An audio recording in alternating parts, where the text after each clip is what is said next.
Let's go live while we Oh, get that's things awesome. set up. They got the back in touch with the little helicopter. Oh, what? It's neat.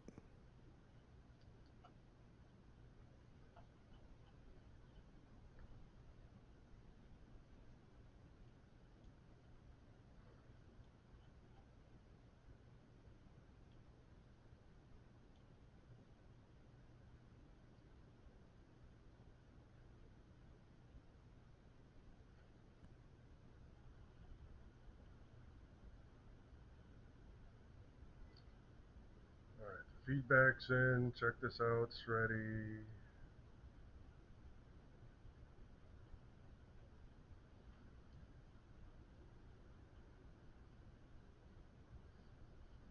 Lots of news, lots of security.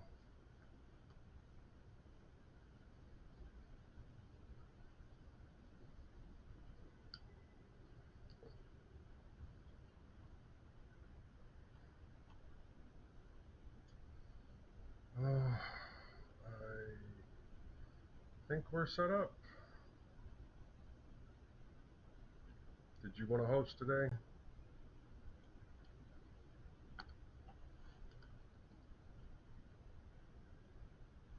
Can you hear me?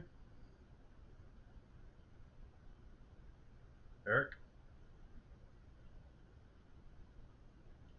Eric?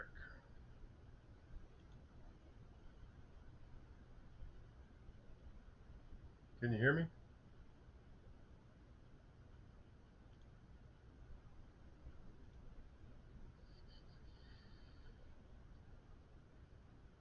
Built-in HyperX plugin. Can you hear me now?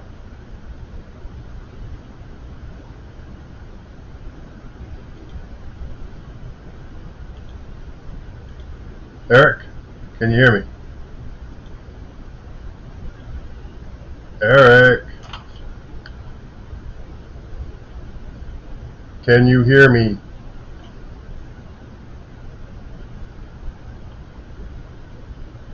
Eric?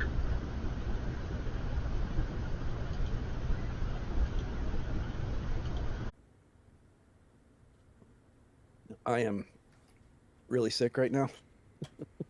Oh, if we need to Got a cancel the fever and show, if we need to cancel well, the show, we can cancel the show. I mean, it's our show. yeah. Um, I'll explain that technical difficulties, we had to move the show, and we will just do a show next time. yeah. Um, I mean, I'm here just to because I didn't want you to be on your own, and I know you wouldn't have done it if you were on your own, but still, like, I didn't know if Ollie was going to show up. I didn't know if Moss would be a last minute, pencil in, so I just thought I'd come in case. But I'm drinking some medicine now, and maybe I'll feel better in a little bit. All right. But I mean, well, honestly, if you had told me that you weren't feeling well and didn't want to do the show, I probably would have just set up to do some soldering or something. well, then let's pretend I did. Nobody's seen us here. Yeah, well, I would need some time to set that up, but it's not a big deal. We just won't have a show this time, and we will move it to next time. Yeah, I've got this cough that speaking makes it worse, and I don't got a fever, cough, headache. Like I just think I've got like flu or something. So um, I don't want to be a baby about it though. That's If you're not feeling so good, you're not feeling good. I mean, we didn't have a whole lot for the innards. We did have a lot of news and stuff. Maybe I just read all of the news and stuff in my biweekly wanderings. Don't do an innards and read the vibrations from the ether. Check this out and call it a day. yeah. I mean, I can throw down on a story and see. Like I said, I think this medicine's gonna help me. I just it's gonna take probably 10, 15 minutes. Okay. Just jump in if you feel like it, and I will handle everything else. Okay. Let's see. Audacity. Oh, you did fill in your wonderings. Okay.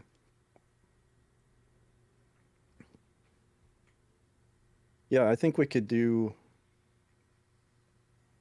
I agree with you. Maybe just do enough for the show this week, and then I don't know, just do an impromptu one next week, maybe.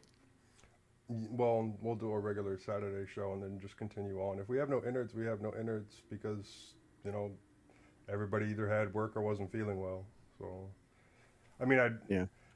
rather crank out at least the news and Yeah. security, if nothing else. But Right. if you don't want to say anything, then don't. If you feel like jumping in somewhere, then just jump in. But Okay. in case you do jump in, let's do our 3-2-1 record and our 3-2-1-0. Okay. Okay. Let 3. me say this first. Okay. Sorry, hang on one No second. worries. This is 429.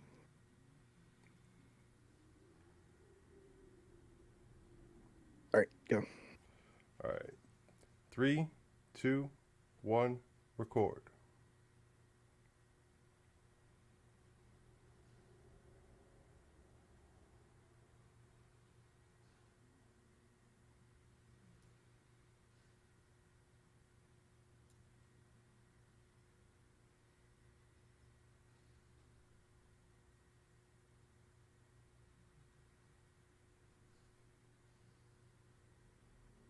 Okay, now we'll do our 3-2-1-0.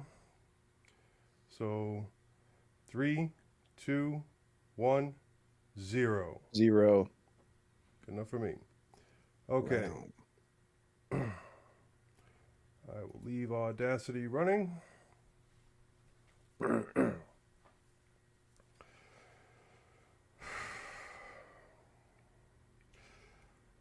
Welcome to mintCast, the podcast by the Linux Mint community for all users of Linux. This is episode 429, recorded on Sunday, January 21st, 2024. Frozen in Texas, I'm Joe. And not much warmer in Florida. I'm Eric. First up in the news, Mint 21.3 released Linux kernel 4.14 goes EOL. Google sued over patent infringement.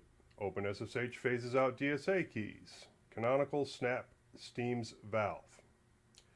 In security and privacy, NoahBot worms its way into Linux, Pixie boot vulnerabilities show up in UEFI, and Slippybook rears its head. Then in our wanderings, I buy things cheap, and Eric talks audio production. In our innard section, we're probably not going to have one today because nobody's feeling excessively well. And finally, the feedback and a couple of suggestions. First up in the news, Mint 21.3 released. This is from the Linux Mint blog. Mint 21.3 Virginia was released on Friday, January 12th. It now comes with full support for secure boot compatibility with a wide variety of BIOS and EFI implementations. In Hypnotics, you can now set channels as favorites and create your own channels. In Warpinator, it is now possible to connect to another device manually, either by entering its IP address or on mobile by scanning a QR code. Sticky, the Notes app, receives support for dbus commands. This makes it possible to manage notes from scripts or key bindings. In Slick Reader, the login screen, the alignment of the login box is now configurable. Bulky, the batch file renaming tool, receives support for thumbnails and drag and drop. In Pix, video playback now takes the video orientation into account and automatically rotates it. The backup tool, Mint Backup, now features a header bar and an About dialog. A color picker was added to the Zap XDG desktop portal.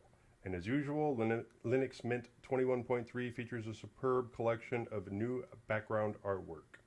There were no changes to the Mate and XFCE desktop versions, but the Cinnamon version was updated to version 6.0, which includes experimental Wayland support. Just an aside, Moss and Londoner participated in a bug report on Mint Stick 121 and 122, which got patched within a day.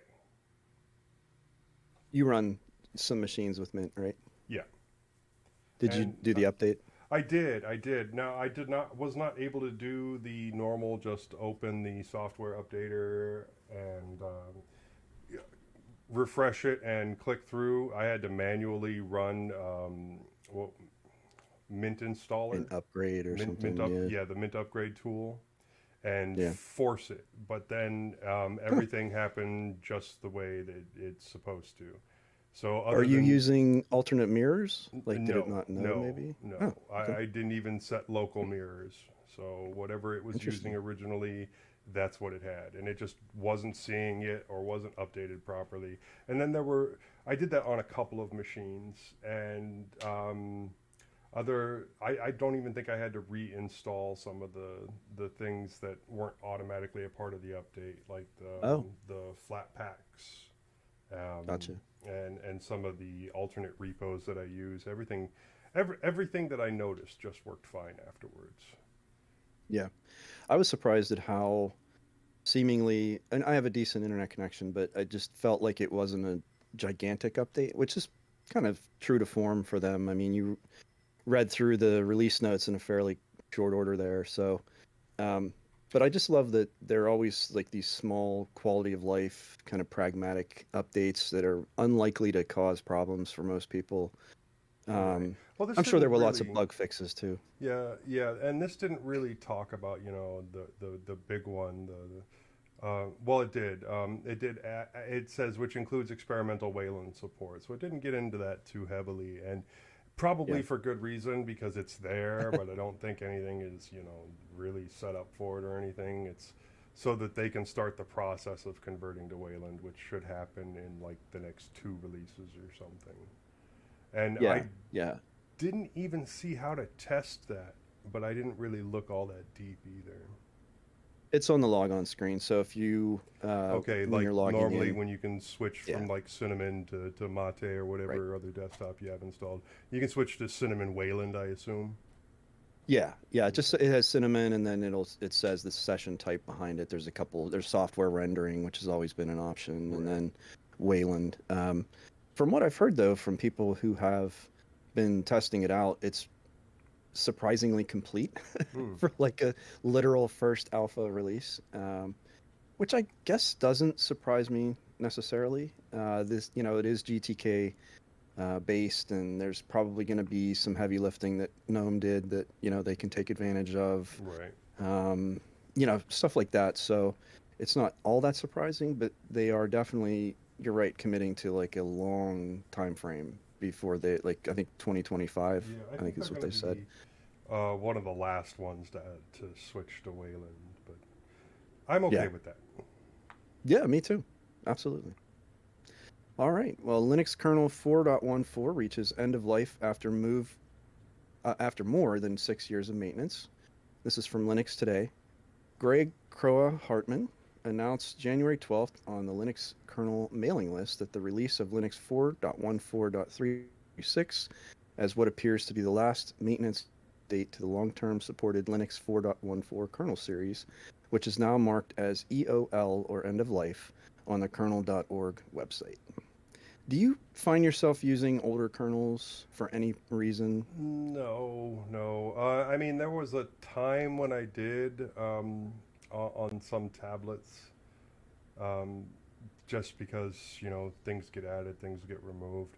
But recently, I've been trying to keep on the most recent kernel possible, and I've had just less problems that way. Yeah, yeah, and I think obviously long-term support releases are going to have older kernels. Mint 21.3 is 5.15, and we're up to like 6.6 at this point, I think. So, obviously, they're happy to just maintain that, uh, you know, and it makes sense for a long-term support release. And I know that certain servers, for some reasons, companies or, some software has to sort of be held back or whatever. Think of you're running an old headless Microsoft system or something. But anyway, I just didn't know if it's something you had come across because it's not really anything I can remember having a problem with. But anyway, Yeah, well, it's been a long time since I've had to switch to an older kernel for anything. Yeah. I can remember a couple of times where, like, on this laptop or something, where you do the kernel update and then the thing won't start, and so you have to Yeah. switch back to the older one. But that's usually a very temporary thing. So, And like a point release or something. Yeah. Not like 2 releases back. Yeah. right. So, all right. Okay. Google's TPUs could end up costing it $1 billion plus thanks to its patent challenge. And this is from the Register. Allegations that Google Tensor's processing units, TPUs, were developed using stolen designs are being put to the test as a jury trial brought against the search giant by Singular Computing kicks off this week. Google is accused of infringing patents held by Singular and developed by computer scientist Joseph Bates, an academic turned startup founder. According to his LinkedIn profile, Bates held research and teaching positions at Cornell, MIT, Carnegie Mellon, and Johns Hopkins universities in the U.S. between 1980 until 2011. In 2005, Bates founded Singular Computing to commercialize various computing architectures. According to Singular's website, the biz develops and licenses hardware and software technologies for high-performance, energy-efficient computing, both large-scale and embedded. Singular's legal spat with Google dates back to late 2019 when Bates filed a lawsuit in a Massachusetts federal court against the cloud titan. According to the complaint, Bates disclosed various technologies he had come up with to Google under a non-disclosure agreement on 3 occasions between 2010 and 2014.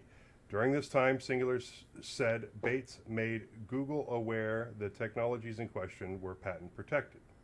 The patents, said to have been first filed in 2009 and made public in 2010, described a computer architecture designed to execute a large number of low-precision calculations each processor cycle.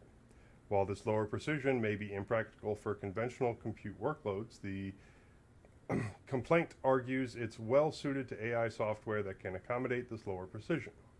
Singular Computing also emphasized that these technologies don't just exist on paper, as a prototype based on the designs was constructed shortly after the first patent application was filed. The patents in question are listed in the show notes. Singular contends Google deliberately incorporated Bates architectures into its TPU v2 and v3 processors without permission or license, and thus knowingly infringed the associated patents. TPUs being the custom AI accelerated chips Google designed with outside help to use in cloud to speed up the training of neural networks and their decision making.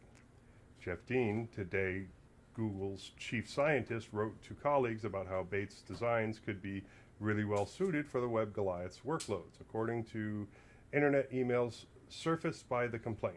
Google's legal team, meanwhile, argued no one who worked on the TPUs had any connection with Bates or his blueprints.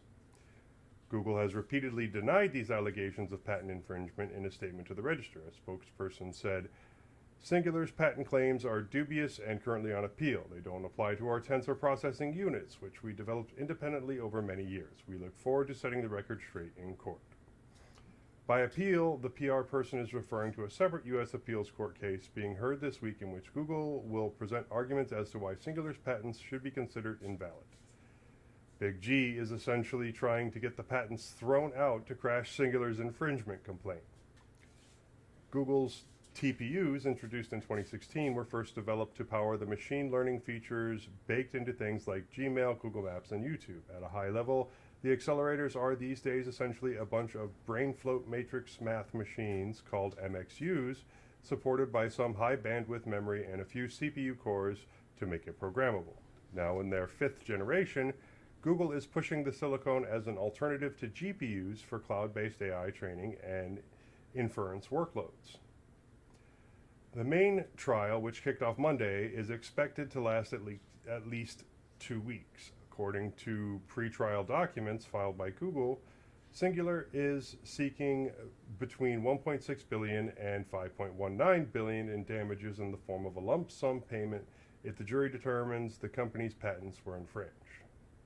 Now, I'm going to say that it's interesting that they're trying to get the patents thrown out in order to avoid admitting that they infringed on said patents. Yeah, that is an interesting approach to it, isn't it? Right? We know we screwed up, but we're going to try and make it so that we didn't screw up by getting it all thrown out. I Oh, really wonder where the appeals trial is going to be, because I know that there are definitely some districts in the country that are sympathetic right. to big business. So, I mean, that's openly admitting that they stole something, and then they're just going to try and make it invalid that they stole something. yeah. Yeah, and Tensor is a pretty significant focus for them because that's in their devices. The Pixel devices all have Tensor chips in them to do local AI processing, and as far as Honestly, I know, they all. I think that 1.6 to 5.9 is, or 5.19 is probably a little low considering how much money Google's going to make on this. I mean, in the long Yeah, term, I mean, yeah, and they took a it also business away seems from this fair. guy. Yeah, Yeah, exactly. I mean, it seems fair that, um, you're right. They're probably going to make at least that much, if not more. And and if they had collaborated with him properly in the beginning, then none of this would be an issue. yeah, yep. And you just have that culture there that they push really hard to get new product and software, and those ideas are coming from somewhere. And you know, even if sometimes it's an honest mistake, like it's not impossible to think that obviously they were influenced. And if there wasn't merit, I don't think this would even be a story, Yeah, frankly. I don't think this is the first time where they've done those type of meetings and had the non-disclosure agreements and um, worked out how things work. And I can do that one too, Eric, if you want. It's not a big deal. Um, Okay.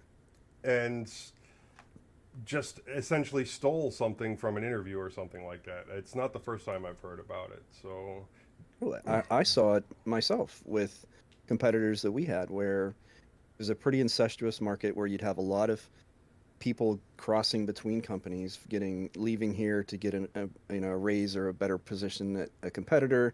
There really wasn't non-compete necessarily in place, so people would take their ideas. It happened all the time, and I mean, it was just sort of a strategy. I think yeah. they kind of said, "Well, if you're willing to pay someone more," or, but Yeah, I but think there was probably, With Google, yeah, they didn't end up hiring the person. They just ended up taking the idea from them. yeah, oh yeah. Well, that's true. Oh my. Well, you know what? It's curious. I'm curious to see if they actually find a sympathetic jury somewhere to, Well, to. Google's going to try and find a legal loophole as opposed to, Sure, taking any accountability or anything. So, sure, all no right. doubt. But they're so deep into it that I don't know how they could get around either invalidating the patent or paying the Right. damages. Right. All right. Do you want me to Oh cover the my. next one too? No, you know what? I'll do that one because the Pipewire one is, Longer? yeah. Well, they're about even. The medicine's working okay, so. Okay. All right. So OpenSSH announces plans to phase out DSA keys. This is from Linux Linux EAC. Okay, rolls right off the tongue. In a move aimed at bolstering digital security, OpenSSH has announced its plan to phase out support for DSA keys, a decision informed by the algorithm's inherent weaknesses and the evolution of more secure alternatives. But first, let's shed more light on what DSA is for our readers. DSA, which stands for Digital Signature Algorithm, is a cryptographic algorithm for digital signatures and authentication and a key component in the SSH v2 protocol. However, its limitations have long been recognized, particularly its restriction to a 160-bit private key and reliance on the SHA-1 digest, DSA SSH keys generation. These constraints, so I don't know why that line is like it is. It just says DSA SSH keys generation. That must be a weakness. I don't know. These constraints render its security level equivalent to less than or equal to 80 bits in symmetric encryption, a standard considered insufficient in the current cybersecurity landscape. Despite being the only mandatory to implement algorithm in the SSH v2 RFCs, mainly due to patent encumbrances on alternative algorithms when SSH v2 was developed, DSA has fallen behind more robust options like RSA, ECDSA, and EDSA in terms of security and performance. Of course, this won't happen overnight. Instead, OpenSSH has outlined a phased approach. Here's the plan. March 2024 estimated DSA will become optional at compile time, but enabled by default in the next OpenSSH release. This change allows users and distributors to assess the impact of DSA's removal in their specific environments. June 2024 estimated a subsequent release will change the compile time default to disabled DSA. However, it will remain an option for those who require it. Post January 2025, the first release after January 1st, 2025 will see the complete removal of DSA code from OpenSSH. For users with devices that only support DSA, OpenSSH recommends maintaining a legacy release of the OpenSSH client akin to the strategy adopted when SSH v1 protocol support was discontinued. Further discussions and inquiries about the DSA removal can be directed to the OpenSSH development mailing list or by contacting the developers directly. The only reason I could ever see for not updating when something is that weak is that somehow you just can't either get hold of the source code or, maybe there's a hardware limitation. Like I'm not sure why, whenever it's a weak cipher that you wouldn't update it, but I don't know. I don't either, especially with something that old and Yeah. insecure. Yeah. Okay. All right, moving on. Yep. Pipewire camera support is coming to OBS Studio for Linux desktops. This is from 9 to 5 Linux. Google developer Georges Stavrakis was merged today, the Pipewire camera support, into the master branch of the popular OBS Studio open source screencasting and streaming app. While it's not ready for prime time due to the lack of real consumers, this change to OBS Studio, which combines the Pipewire media framework and camera portal, promises to be the future of cameras on the Linux desktop, according to developer Georges Stavrakis. Since Pipewire camera support is now merged into OBS Studio Master, we should be able to see it in an upcoming release of the popular application in the form of new camera Pipewire source, allowing us to stream from our webcams directly into OBS Studio. However, this feature may be marked as experimental in a future OBS Studio release, as the devs still need to work on some aspects, such as support for camera resolutions and frame rates. Some bugs also need to be addressed, such as the fact that sometimes the selected camera isn't started automatically. George has also noted the fact that the new Pipewire-based camera source supports YUY2 cameras, which means that many standard webcams out there should work without issues. The developer is currently working on adding support for MJPEG and H.264 streams as well, while NV12 support has been merged as well today. More details about this change can be found in this OBS Studio GitHub merge. There you'll find instructions on how to enable the new camera Pipewire source if you plan on test driving it. But keep in mind that you'll have to clone the latest master branch and compile it from sources. This might be implemented in OBS Studio 31 or whatever the next major release will be versioned. The latest OBS Studio release is OBS Studio 30, which brought support for Intel QSV, QuickSync Video, H.264, HEVC, and AV1 on Linux. Yeah, I see why you wanted me to read that. Yeah, that's completely understandable. Hey, you did a good job with the developer's name, way Right. better than I would have. Right. It's funny when I read stories like this. It often fails to occur to me that Pipewire is actually still a fairly new thing. I think it was such a strong transition that I'm sure there's still lots of people who are using Pulse Audio, heck, ALSA, for that Right, matter. But right. the fact that it went from experimental to standard within just, I want to say, maybe 2 or 3 releases in some cases. That's pretty impressive. And then to see that they're still, building in additional capabilities. I know that for me, in general, it's not a hard and fast rule, but in general, Pipewire has been easier to deal with than Pulse Audio. I still have challenges every now and then. Sometimes my fault, other times not. But yeah, I'm impressed about how quickly they were able to get that in, and then how they continue to, add more features. So good stuff. Right. Have Uh, you found that, especially with Bluetooth, I think is where I think Pipewire has made my life a little easier. I used to have some pretty big challenges with Bluetooth on Pulse, but Bluetooth has always been an issue in Linux. Um, it's just never sounded good, especially like a Bluetooth microphone would always sound like oh, garbage. And yeah, yeah, Bluetooth output, very compressed, always disconnecting, trouble reconnecting. I haven't tested it recently, to be honest. I've just kind of, let that dead dog lie there. So if it improves, I'm all for it, and I'm willing to give it a try. But yeah, Bluetooth headsets and Linux computers just don't mix, um, yeah. or well, they haven't mixed in the past. So I guess I've just gotten lucky with it then. But yeah, well, hopefully they'll continue to improve it.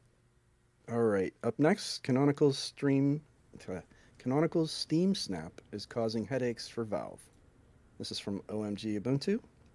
Timothy Bassett, a software engineer who works on the Steam client for Valve, took to Mastodon this week to reveal Valve is seeking an increasing number of bug reports for issues caused by Canonical's repackaging of the Steam client through Snap. We are not involved with the Snap repackaging. It has a lot of issues, Bassett adds, noting that the best way to install Steam on Debian and derivative operating systems is to use the official .deb file. Those who do not want to use the official deb package are instead asked to consider the Flatpak version, though like the Steam Snap, the Steam Flatpak is also unofficial and not directly supported by Valve, but unlike the Snap, it says so in its store listing. Oh, interesting. So I guess that's not distinguished in Snap. Canonical launched its Steam Snap in 2022 as a testing development preview. That effort lasted around 11 months, and the build was deemed stable in April of last year, in time for the release of 23.04. Because Canonical A develops snaps and B packages and integrates the Steam client work. You threw me off with the selecting all. Um, sorry. Because Canonical A develops snaps and B packages and integrates the Steam Linux client to work within the tech, any bugs, issues, or quirks stemming from the Valve. Eesh. Sorry, Bill. It's going to start again. Because Canonical A develops snaps and B packages and integrates the Steam client to work within the tech, any bugs, issues, or quirks stemming from the Steam Snap build should, in theory, be reported to them first rather than to Valve. After all, Canonical's engineers are best placed to know if an issue is Snap related or something within Steam itself that upstream developers at Valve should know about. But it doesn't sound like that's happening. Why? I mean, do Ubuntu users know that they're using a Snap version not made by Valve? They open Ubuntu software, search for Steam, click the matching result, see a reassuring green tick, albeit next to Canonical rather than Valve, but it's a tick, and hit install, ergo the Steam Snap. While Ubuntu software newer App Center show display package filters and format source labels within the UI, as well developer package or names and support links, such features are only helpful to those who know what they mean or to look for them. Because it's easy to assume that anyone who uses Ubuntu breathes it too. I'd argue they don't. Ubuntu has a colossal install base, and there's a good chance most users don't know what a snap is, how it differs to traditional packaging, and arguably they shouldn't need to either. Still, some simple signposting within the Steam Snap to point users to the right avenues for reporting bugs would help shift the burden off of Valve. This is written so strangely. And with the recent launch of an Ubuntu gaming room on Matrix, there's plenty of places Ubuntu users can go to get advice on gaming. They just need to know about them, I guess. Could Canonical could tweak. What is this from? This can't be from OMG Ubuntu. I've never seen him write this poorly. Sorry, Bill. Could Canonical tweak their store description to mention their package is not supported or affiliated with Valve? Maybe, but the benefit would hinge on people reading the description, and I reckon most people look to install Steam wouldn't since they know what it is. If it gets really bad, I guess we could start popping a warning. Snap back to the current situation, and there is another option. If canonical Steam Snap continues to have issues which cause Valve to be contacted, this is ridiculous. It's a little rough. It's a little rough. It's terrible. Joey Snedden doesn't write like this. What is this? He must have been drunk or something. If canonical Steam Snap continues to have issues which cause Valve to be contacted by users unhappy with the experience, Timothy Bissett suggests the company could start popping up a warning to Steam Snap users when they open the app. While that would seem to be an extreme move, would it be unfair? Valve and its reputation to an extent is the one being affected as it stands. What a garbage article. Ugh. Sorry. Yeah, that was was a frustrating. little rough. That was a little rough. I apologize, Bill. I did my best with that. I want you to read it yourself and see how awful it is. Oh my. Well, I guess I wasn't necessarily surprised that I'm not a huge fan of snaps. I really have never been. I'm not outspoken about it, but at the same time, I think it's the more I learn about how they're packaged and managed, the less surprised I am whenever there's issues. And so hopefully they can get this figured out. But if not, there But he's are right. alternatives. I mean, most people aren't going to know the difference between a snap and a dev. Right? So Yeah. they just, click the button to install it, and then when it doesn't work, contact the first name that comes up. That's it. All right, let's move on. We got a long post. Do you have the text selected? I don't. You have Bill the does. select all? Bill was copying it to the website. Bill. Yeah, he's talking to us in the YouTube chat, telling us this. Oh. So that's Bill that has it currently highlighted, and yeah, Bill. it is mildly distracting. But let's move on to security and privacy. You want All to do right, the first one? I will definitely take this first one. It's huge. Okay. All right, thank you, Bill. Linux devices are under attack by a never-before-seen worm. This is from Ars Technica. For the past year, previously unknown self-replicating malware has been compromising Linux devices around the world and installing crypto-mining malware that takes unusual steps to conceal its inner workings, researchers said. The worm is a customized version of Mirai, the botnet malware that infects Linux-based servers, routers, web cameras, and other so-called Internet of Things devices. Mirai came to light in 2016 when it was used to deliver record-setting distributed denial-of-service attacks that paralyzed key parts of the Internet that year. The creators soon released the underlying source code, a move that allowed a wide array of crime groups from around the world to incorporate Mirai into their own attack campaigns. Once taking hold of a Linux device, Mirai uses it as a platform to infect other vulnerable devices, a design that makes it a worm, meaning it self-replicates. Traditionally, Mirai and its many variants have spread when one infected device scans the internet looking for other devices that accepted telnet connections. The infected devices then attempt to crack the telnet password by guessing default and commonly used credential pairs.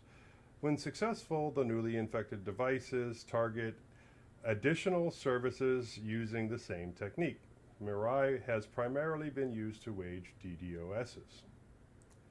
Given the large amounts of bandwidth available to many such devices, the floods of junk traffic are often huge, giving the botnet as a whole tremendous power. I'm going to pause the article right there before I continue reading.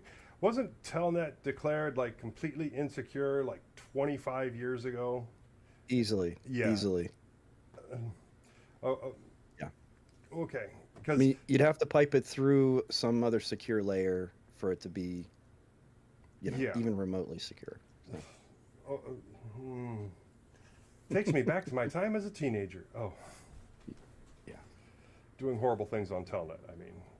Okay. No, never. On Wednesday, researchers from network security and reliability firm Akamai revealed that a previously unknown Mirai-based network they dubbed NoahBot has been targeting Linux devices since at least last January. Instead of targeting weak telnet passwords, the NoahBot targets weak passwords connecting SSH connections. Another twist, rather than performing DDoSs, the new botnet installs cryptocurrency mining software, which allows the attackers to generate digital coins using victims' computing resources, electricity, and bandwidth. The crypto miner is a modified version of XMRig, a piece of legitimate open source software being abused by the threat actor. More recently, NoahBot has been used to also deliver P2P Infect, a separate worm researchers from Palo Alto Networks revealed last July. Akamai has been monitoring NoahBot for the past 12 months in a honeypot that mimics real Linux devices to track various attacks circulating in the wild. To date, attacks have originated from 849 distinct IP addresses, almost all of which are likely hosting a device that's already infected. The following figure tracks the number of attacks delivered to the honeypot over the past year. On the surface, NoahBot isn't a very sophisticated campaign. It's just a Mirai variant and an XMRig crypto miner, and they're a dime a dozen nowadays, Akamai senior security researcher Steve Kupchak wrote in a report Wednesday. However, the obfuscations added to the malware and the additions to the original source code paint a vastly different picture of the threat actor's capabilities. The most advanced capability is how NoahBot installs the XMRig variant.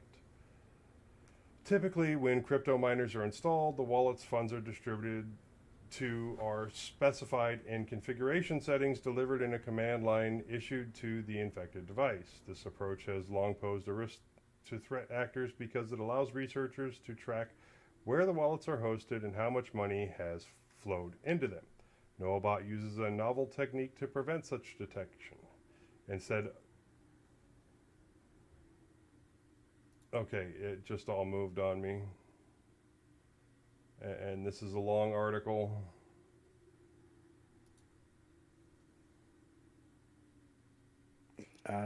NoahBot uses a novel technique to prevent such detection. Instead of delivering the configuration settings through a command line, the botnet stores the settings in encrypted or obfuscated form and decrypts them only after XMRig is loaded into memory. The botnet then replaces the internal variable that normally would hold the command line configuration settings and passes control to the XMRig source code. Kupchak offered a more technical and detailed description.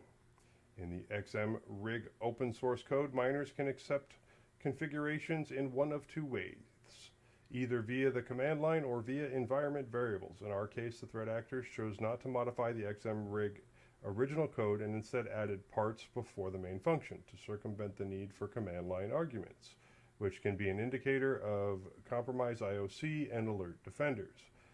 The threat actors had the miner replace its own command line in technical terms, replacing argv with more meaningful arguments before passing control to the XMRig code.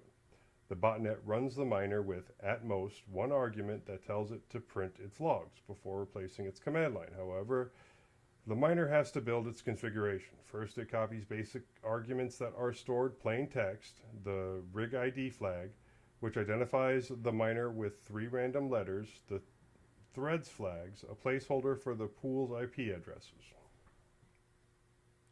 Curiously, because the configurations are loaded via the XMM registers, IDA actually misses the first 2 loaded arguments, which are the binary name and the pool IP placeholder. Next, the miner decrypts the pool's domain name. The domain name is stored encrypted in a few data blocks that are decrypted via XOR operations. Although XMRig can work with the domain name, the attackers decided to go the extra step and implemented their own DNS resolution function. They communicate directly with Google's DNS server, 8.8.8.8, and parse its response to resolve the domain name to an IP address. The last part of the configuration is also encrypted in a similar way, and it is the passkey for the miner to connect to the pool. All in all, the total configuration of the miner looks something like it's in the show notes. Notice anything missing? Yep, no wallet address. We believe that the threat actors chose to run their own private pool instead of a public one, thereby eliminating the need to specify a wallet, their pool, their rules. However, in our samples, we observed that miners' domains were not resolving with Google's DNS, so we can't really prove our theory or gather more data from the pool since the domains we have are no longer resolvable. We haven't seen any recent incident that drops the miner, so it could also be that the threat actors decided to depart for greener pastures. Other unusual differences include NoahBot is compiled using the code library known as UClibc, whereas the standard Mirai uses the GCC library. The alternative library seems to change the way antivirus protections detect NoahBot. Instead of being detected as a member of the Mirai family, AV engines categorize it as an SSH scanner or generic Trojan. The malware is statically compiled and stripped of any symbols. That makes reverse engineering the malware much harder. Strings, the human-readable words included in code, are obfuscated instead of saved as plain text. This tweak makes it harder still for reverse engineers to do things like extracting details from the binary or using IDA and other disassembly tools. The NoahBot binary runs from a randomly generated folder in the lib directory, a design that makes searching devices for NoahBot infections made still harder. The NoahBot binary runs from a randomly generated folder in the /lib directory, a design that makes searching devices for NoahBot infections harder. The standard Mirai dictionary storing the list of commonly used passwords has been replaced with a new one so big that it's impracticable for Akamai to test all of them. The variant also swaps out the Telnet scanner with a custom-made SSH scanner. The addition of a host of post-breach capabilities, including installing a new SSH authorized key for use by the attacker as a backdoor to download and execute additional binaries or propagate new devices. Okay, we are almost done with this article, just so everybody knows. While the operational security of the NoahBot creators is high, they're also notable for the juvenile string names and other gratuitous additions in some versions of their code. In one case, they added the lyrics to the song Who's Ready for Tomorrow by Rat Boy and IBDY. Okay, I don't know that reference at all. The 849 distinct source IPs are spread relatively uniformly across the globe. The researchers say its uniformity is common for worms, which allow every new victim to be a new attacker as well. Something else that's not understood. What accounts for a hotspot of China-located source IPs that generate roughly 10% of attacks? It's also unclear how many more IPs hosting the devices targeting the Akamai honeypot may exist. For that matter, whether some of the devices are actually run by the attackers in an attempt to speed their botnet. Akamai has published an extensive library of indicators that people can use to check for signs of NoahBot on their devices. It includes a pre-configured instance of Akamai's Infection Monkey app for testing networks for signs of compromise. There's also a CSV file storing all indicators of compromise and Yara rules for detecting XM rig infections. It's hard to know at the moment if NoahBot remains a botnet of less than 1,000 infected hosts or if Akamai honeypot has seen only a fraction of the affected devices. Given the difficulty of detecting NoahBot infections, the indicators of compromised library assembled by Akamai may prove valuable.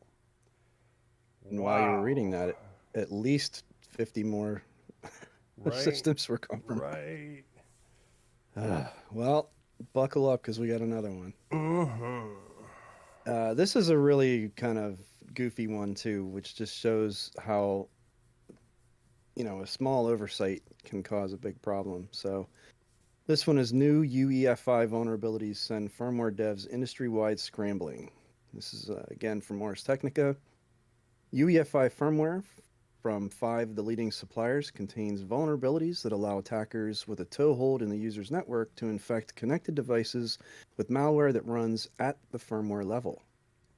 The vulnerabilities, which collectively have been dubbed Pixie Fail by the researchers who discovered them, pose a threat mostly to public and private data centers and possibly other enterprise settings.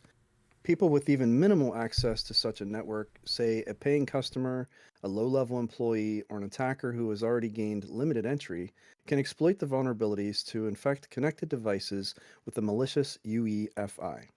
Short for Unified Extensible Firmware Interface, UEFI is the low level and complex chain of firmware responsible for booting up virtually every modern computer. By installing malicious firmware that runs prior to loading of a main OS, UEFI infections can't be detected or removed using standard endpoint protections. They also give unusually broad control of the infected device. 5 vendors and many a customer are affected. The 9 vulnerabilities that compromise PixieFail reside in Tiano Core EDK2, an open source implementation of the UEFI specification. The implementation is incorporated into offerings from ARM Limited, Inside, AMI, Phoenix Technologies, and Microsoft. The flaws inside in functions related to IP6, the successor to IPv4 Internet Protocol Network Address System, they can be exploited in what's known as the PXE, or Pre-boot Execution Environment, when it's configured to use IPv6. That's interesting.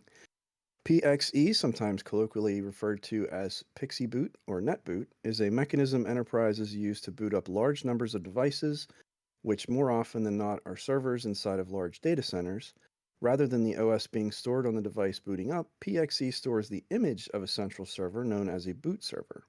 Devices booting up locate the boot server using the Dynamic Host Configuration Protocol, or DHCP, and then send a request for the OS image. PXE is designed for ease of use, uniformity, and quality assurance inside data centers and cloud environments. When updating or reconfiguring the OS, admins need to do so only once and then ensure that hundreds or thousands of connected servers run it each time they boot up. By exploiting the PixieFail vulnerabilities, an attacker can cause servers to download a malicious firmware image rather than the intended one. The malicious image in this scenario will establish a permanent beachhead on the device that's installed prior to loading of the OS and any security software that would normally flag infections. The vulnerability and proof of concept code demonstrated the presence of the vulnerabilities were developed by researchers from the security firm Quarks Lab, which published the findings Tuesday. The network presence required to exploit most of the vulnerabilities is relatively minor. Attackers need not establish their own malicious server or gain high-level privileges. Instead, the attacker only needs the ability to view and capture traffic as it traverses the local network. This kind of access may be possible when someone has a legitimate account with a cloud service or after first exploiting a separate vulnerability that gives limited system rights. With that, the attacker can then exploit PixieFail to plant a UEFI-controlled backdoor in huge fleets of servers. Quarks Lab's chief research officer, Ivan Arke, said in an interview, an attacker doesn't need to have physical access neither to the client nor the boot server. The attacker just needs to have access to the network where all these systems are running, and it needs to have the ability to capture packets and to inject packets or transmit packets. When the client-based server boots, the attacker just needs to send the client with a malicious packet in the request response that will trigger some of these vulnerabilities. The only access that the attacker needs is access to the network, not physical access to any of the clients, nor to the boot server or DHCP server. Just capturing packets or sending packets in the network where all these servers are running. For PixieFail to be exploited, PXE must be turned on. For the overwhelming number of UEFIs in use, PXE isn't turned on. PXE is generally only used in data centers and cloud environments for rebooting thousands or tens of thousands of servers. Additionally, PXE must be configured to be used in combination with IPv6 routing. PixieFail is a motley mix of different vulnerability types ranging from buffer overflows and integer overflows, both of which allow for remote code execution, to the lack of standard but crucial security practices, such as a properly functioning pseudo-random number generator. There was also a TCP implementation that didn't follow a basic IETF RFC that has been recommended since 2012. There's a list of 9 vulnerabilities that I'm not going to read there in the show notes, and they cover things like There's a failure in EDK2. There is a vulnerability from choosing an overly long server ID. So very, really simple things that it looks like it's kind of easy to exploit. But if you're interested in those, there are links to the NIST.gov vulnerability details.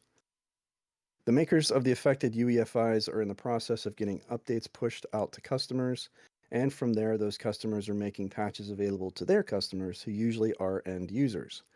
AMI confirmed the vulnerability affects its Optio V line, or probably Optio 5 line of firmware, and said it has made patches available to its customers. AMI provided a public advisory here and customer only ones here and here. These heres are not actually links in the show notes, so we'll have to probably find those. Microsoft, meanwhile, issued a statement that said the company was taking appropriate action without saying what that was. Trust us. Microsoft also claimed in error, RK said, that exploiting the vulnerability required the attacker to first establish a malicious server on the affected network. RK says no such requirement exists. An attack only needs to be able to send packets on the network, he said. Also, the proof of concept code which we provide to all vendors, including Microsoft, does not set up any server. Microsoft didn't have a response to RK's analysis. Microsoft also noted the requirement of using PXE over IPv6 network. As a security best practice, we recommend disabling unused boot capabilities, only using PXE or other protocols on trusted networks, and using TLS over the internet, Microsoft officials added. Officials with ARM Inside and Phoenix didn't respond or didn't have a comment. As noted, Pixie fail isn't something most people need to worry about. The vulnerabilities, however, are most definitely something that cloud environments and data centers should greatly care about. After all, exploits allow someone with limited network access to suddenly backdoor any server in a network the next time it reboots. Over the course of a matter of weeks, this could lead to an entire fleet of infected machines. Out of an abundance of caution and in keeping with security in-depth principles, all end users should patch the vulnerabilities as well, but the urgency in this case is fairly relaxed. Users generally should look to their device or motherboard maker for an update. There's an update to the story. A little more than 13 hours after this post went live, Microsoft officials updated their statement to add, if an attacker is able to capture and transmit packets on the network, that is, the ability to serve packets, they can pretend to be a server. Well, that definitely seems like Well, something. that last one there, that was basically saying that water's wet. Yeah. That update. Yeah, I mean, Yeah. Yeah. Yeah, I hear you. but Well, no, I've thought about setting up Pixie a couple times. I really don't have a use case for it. I just wanted to do it to, try it out and have fun. But yeah. yeah, most people are not going to be impacted by this. So if you do have a Pixie boot, then yeah, just keep it on a secure network. It's, Well, what's interesting is I see PXE pretty widespread in like hospitals, um, I mean, places where they're all dumb terminals. I mean, the whole point is that it boots up and then connects back to a central PXE server to download the image, and so it's interesting that they're only really focusing on data centers here because I mean, I see PXE pretty widespread. So yeah, anyway, yeah. Well, I think this article would have been a lot funnier if you'd have read that name as Arse, the way it's spelled. it probably is Arch, and I will admit to being an ugly American who can't pronounce anything that isn't like Smith. Mm. So, I anyway, all right, don't know. hey, I don't. Like I said, it would have been funnier if it had been Arse throughout the whole article, but that's because I'm a juvenile at heart. Okay, well, yeah, good. moving on. Breaking down Slippybook, the new RCE flaw in Linux distros. This is from Security Online. A new vulnerability, whimsically named Slippybook, has emerged as a formidable threat to the integrity of popular Linux distributions. Discovered by researcher Febin Monsaji, this remote code execution vulnerability identified as, yeah, it's in the show notes, for XReader, and it's also in the show notes for A trill targets the very core of file parsing in Linux's prominent document viewers. Slippybook is a critical path traversal and arbitrary file write flaw. It resides in atril and xreader, or xreader, the default document viewers for the Mate environment and Linux Mint respectively, and affects a range of widely used operating systems including Kali Linux, Parrot, Security OS, Ubuntu Mate, and Xubuntu. This vulnerability enables the writing of arbitrary files to any location on the file system accessible to the users, thus paving the way for remote command execution. The Slippybook vulnerability can be exploited in various ingenious ways, and it's listed here: auto start maneuver. By placing a malicious .desktop entry in the auto start directory, attackers can ensure execution upon user login akin to the startup folder in Windows. SSH key writing, writing to the authorized keys file within the user's SSH directory, enabling immediate command execution via SSH if the system has SSH enabled. File execution on login, placing files like .bash profile or .bash login within malicious commands in the user's home directory can result in RCE, especially during non-GUI logins like SSH. Targeting directories for maximum impact, writing malicious files to directories like the local bin or the local lib Python site packages can grant control over the target system. The impact of Slippybook is profound, especially for security researchers and desktop users of Kali, Parrot OS, and Linux Mint. The vulnerability allows attackers to execute remote commands, compromising system integrity and user privacy. The fact that it doesn't require overwriting existing files to achieve its malicious ends only adds to its stealth and potency. Using the exploit, create a malicious document that executes the calculator app. The publication of proof of concept code and video demonstration by the researcher has sounded the alarm for users and administrators of affected Linux distributions. It's a stark reminder of the need for constant vigilance in the cyber world. Users must ensure timely updates and patches to their systems and maintain a keen eye on system behaviors and file integrity. Also, the researcher revealed another critical one-click RCE command injection vulnerability affecting popular Linux operating systems with Mate, Cinnamon, and some XFCE desktop environments. I felt like a large chunk of that article was not there, got cut out. But Yeah. what it means is keep your stuff updated and be aware that there is a new vulnerability in our favorite distribution. Yeah, it mentions the CVEs, but it doesn't actually mention if there have been patches released. I can't remember seeing XReader being patched. No, me either.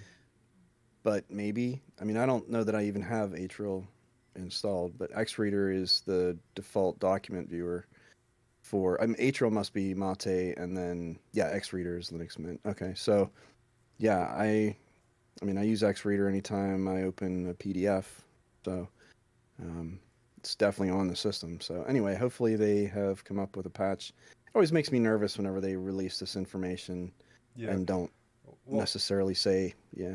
I know I kind of had an issue with how long some of the previous articles were, but I kind of wish there was a bit more to this one, because I would love to know, what they're adding to the bash profile, the bash login to access things over SSH, or your authorized keys. I can understand they're adding an authorized key so that someone else can access your system remotely. But is it in the wild? It doesn't say, So, yeah, how widespread? How easy is it to how does to leverage?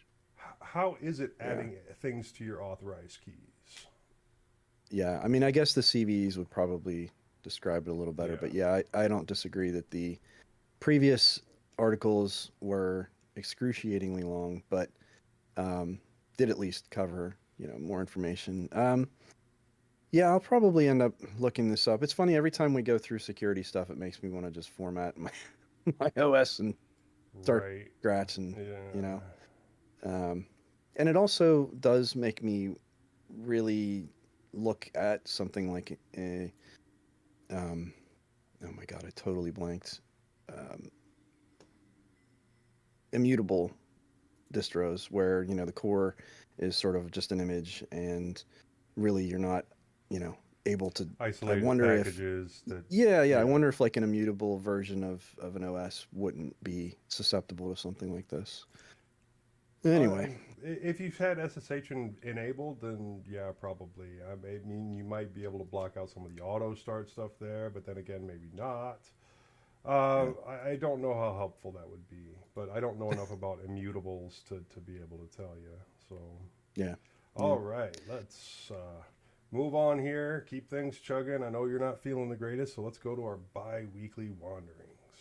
First up, me. Okay, now I was able to get a hold of a tap strap keyboard for $20. Normally they cost a lot more and more than I'm willing to put forward for a very unknown device. It's a wearable keyboard and it normally costs up like $150 to $200. But I took a chance on an auction and I won. I got it for 20 bucks. It's an interesting idea and it's something I've always been, at least somewhat interested in. It's definitely a large learning curve, and I'm not overly impressed with the durability of the device considering how much it was supposed to cost. I spent a few hours practicing with it and probably need to spend many more before, I can be proficient with it. But I can get around with the cheat sheet handy. And honestly, I put several hours into it even after I typed this up. And yeah, I was able to perform on it, but I'll get to that towards the end. The typing is also a bit hit or miss, and it gets worse as the battery gets lower, and some of the dexterity that is required is a bit difficult for me, but I'm learning and I do enjoy it. When the battery is high, it's good for typing and decent as a mouse, so long as you have the proper surface to use it on. Multicolored or textured surfaces seem to be a bit of a problem for it in the mouse mode, and some of the letters are difficult to get right. I'm also still learning how to do capitalization and punctuation. I did get that down. Standard numbers and letters are not difficult. It's very good for controlling YouTube if you know all the letter commands and how to use them. But like I said, I'm not impressed with the durability. I had to repair one of the rubber loops to keep the strap in place that broke during the tightening process. My own fault for not realizing how delicate it was, but it does not give me high hopes for use of it long term. I have also taken a look at the next generation of this device, the Tap XR, which looks like it might not have the same issues with durability and be more comfortable to wear since it's just like a watch style thing and it looks at your fingers through, I assume, either a camera or like a laser that you're supposed to cut across using the same finger commands. I don't know if the control structure is the same, but I think it'll be interesting to try one day. That day being when I can get it for $20 instead of the $300 that it currently retails for. Now I It do. sounds like if you set expectations though, like you're saying it was good for some things, like maybe it would be an interesting alternative in some cases. I It don't know. could be, and I've seen videos of the guy that invented it typing with it, and he does a really good job. But it's like Mm. sometimes when I'm trying to click E, all I get is L L L, even though I'm just clicking E. Or I'll click. No, wait. This is E. This is I. So whenever I click I, I'll end up with L. Or whenever I click E, I'll end up with T. And maybe some of that's me, and then maybe some of that is just the sensitivity of the device. Or maybe my fingers are just too fat for this thing, and I can't get it properly tightened, so you're not jostling the next sensor over instead of just the one that you're supposed to be Oh, jostling.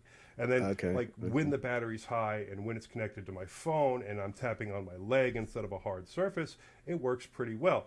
But when I have to spend 20 minutes hitting delete, retyping the letter I, and then hitting delete and retyping the letter I, or not being able to tell the difference on the screen between the I that I was trying to press and the L that actually got pressed because it was supposed to be capitalized, but I didn't hit the 3 to capitalize it anyway.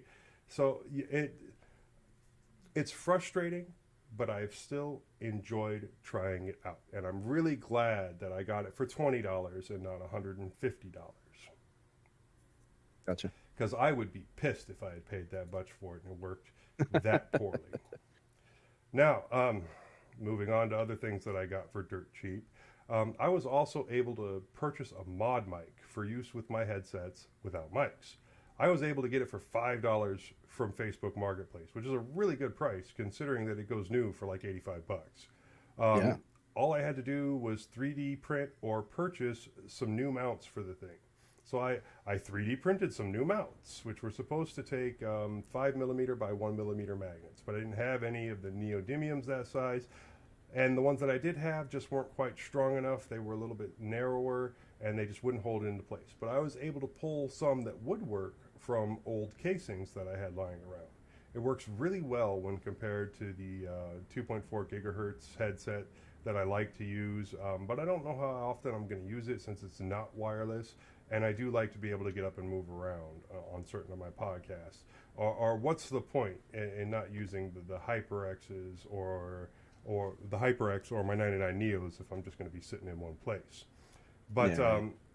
I mean, the guy was originally offering like $3 for the thing, and the only reason I paid $5 for it was because I only had a $5 bill on me. But yeah, it's a decent mic. It sounds better than my 2.4 gigahertz mic, and I really enjoyed it. You heard it the other on Friday Friday. Yeah. when Oh, that I sounded was good. doing all Yeah. the soldering. Yeah.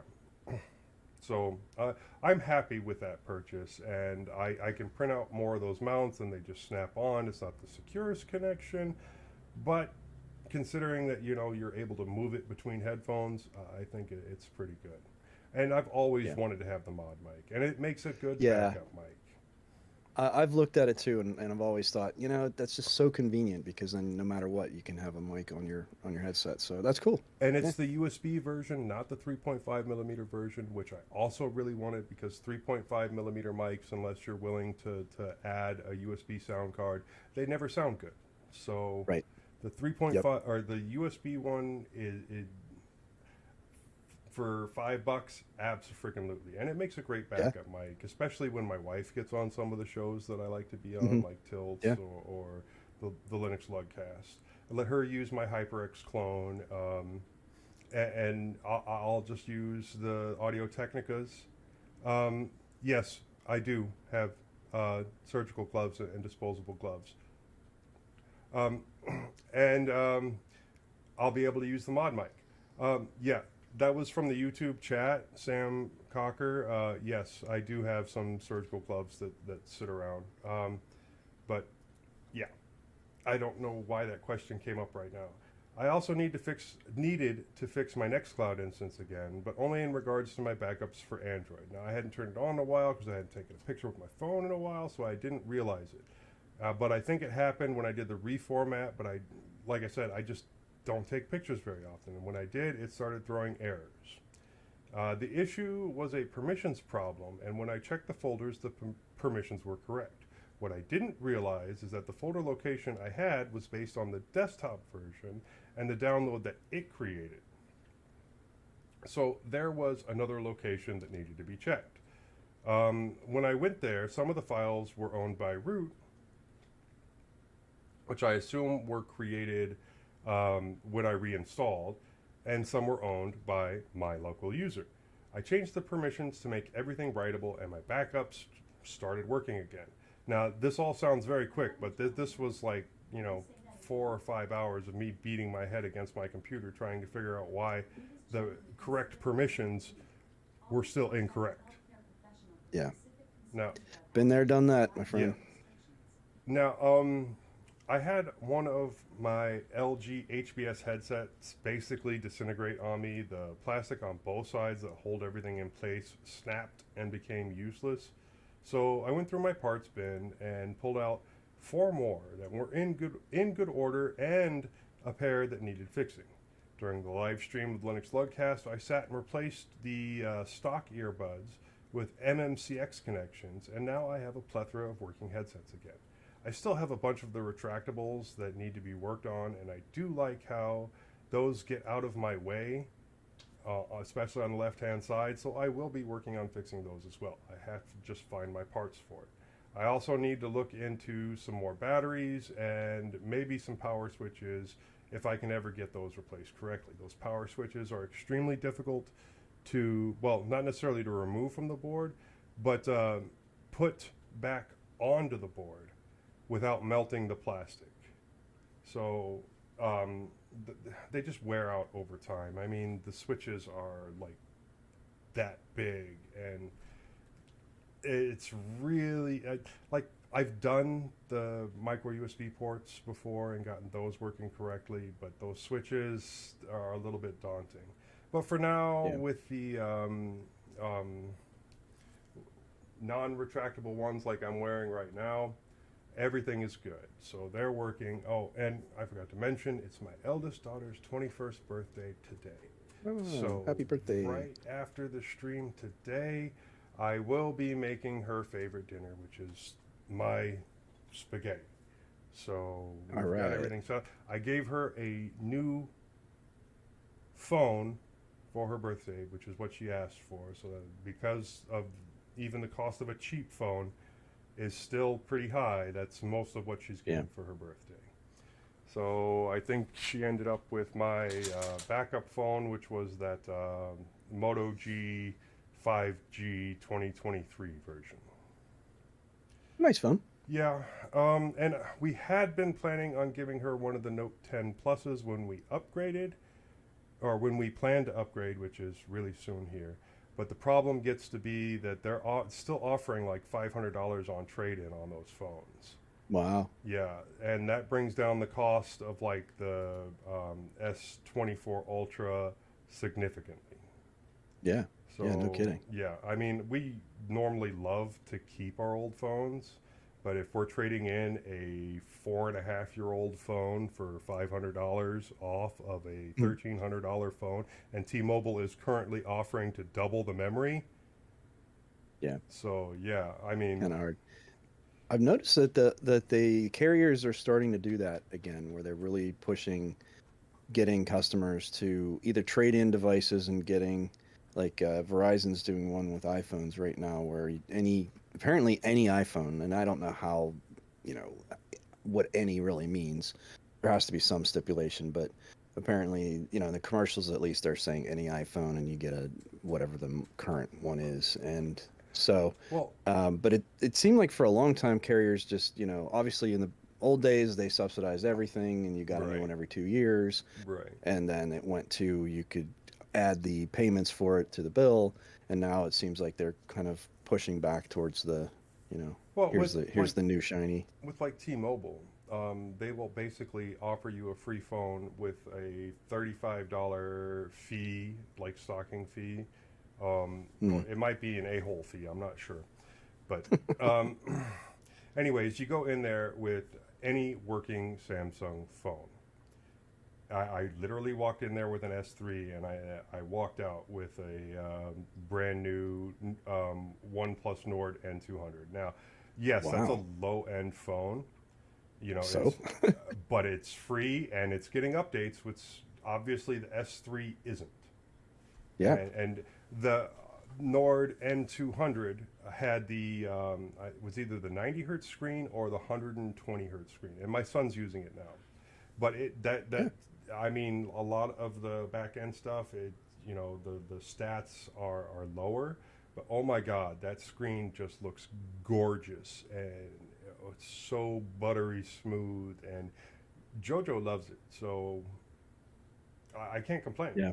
And also the same thing you can get. I think the Moto G now under the same thing. You take in a phone. I think I could take in one of the S7s that I have that are, one, no longer getting updates, and two, barely connect to the network. And yeah, they're still good hardware. It's just they don't work on the networks anymore the way they used to.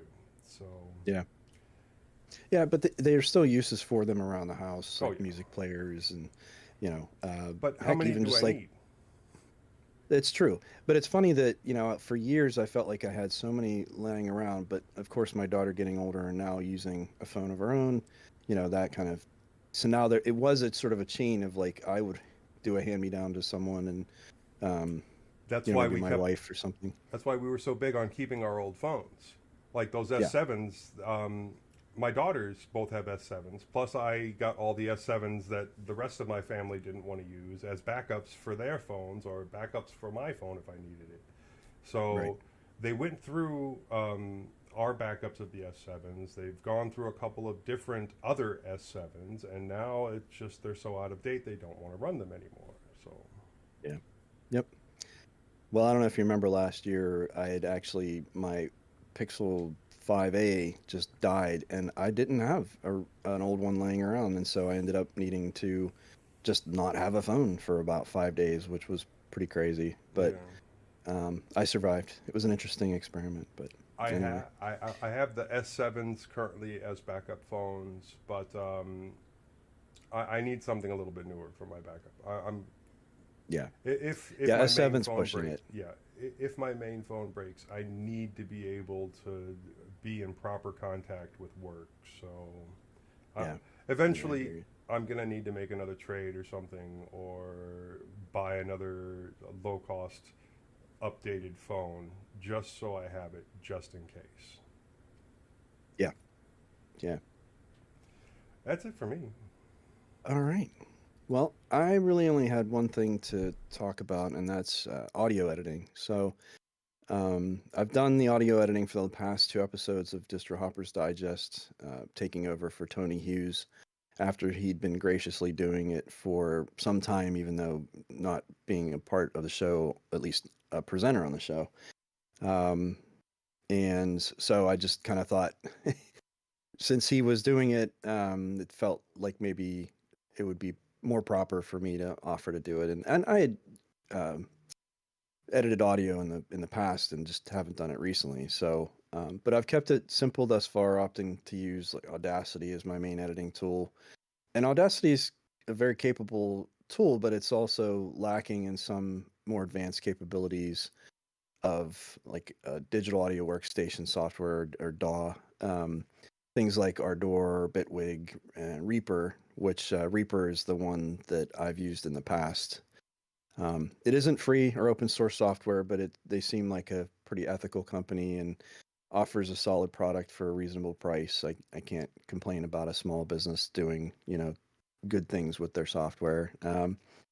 Considering how insanely expansive the capabilities are, it's really reasonable for $60. And they have two licenses, and the $60 is a discount license for smaller creators or small businesses or companies that aren't making. I think it's like $50,000 or more off of the what they produce with Reaper, something like that. There's a certain set dollar amount, and it's an honor system, I would guess. But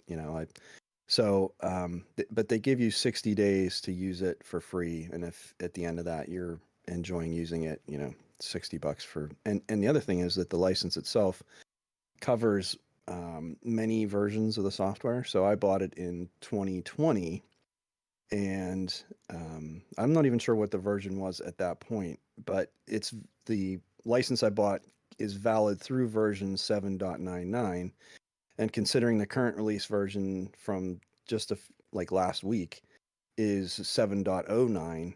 So I think I have probably several more years of compatibility with this license before I would need to purchase it again.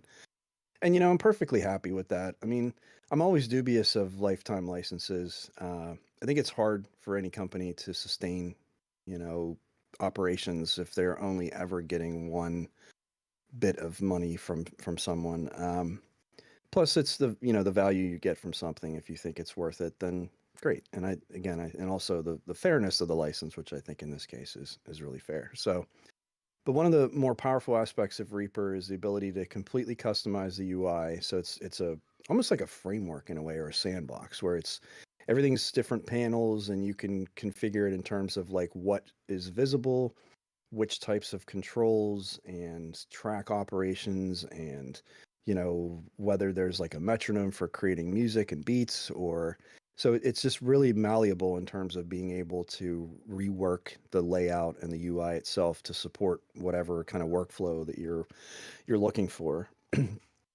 It and most DAWs come configured leaning more towards like music production, but Reaper in particular can be pretty easily transformed into spoken word setup or for stuff like voiceover and podcast production.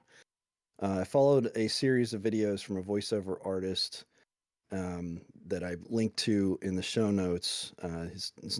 His YouTube name is Booth Junkie. Uh, Mike Delgado, I think is his name, but he's a super knowledgeable voiceover artist, and he shares a lot of like his expertise and stuff on YouTube and I think on a website as well.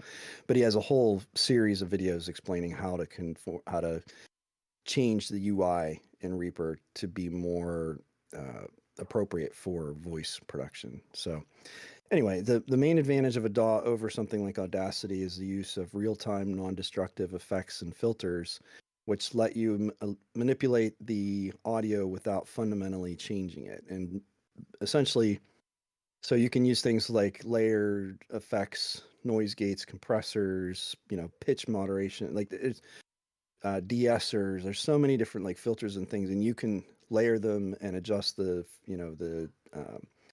like how strong they are and what they're changing. And so you can really be very specific with how you tune the audio.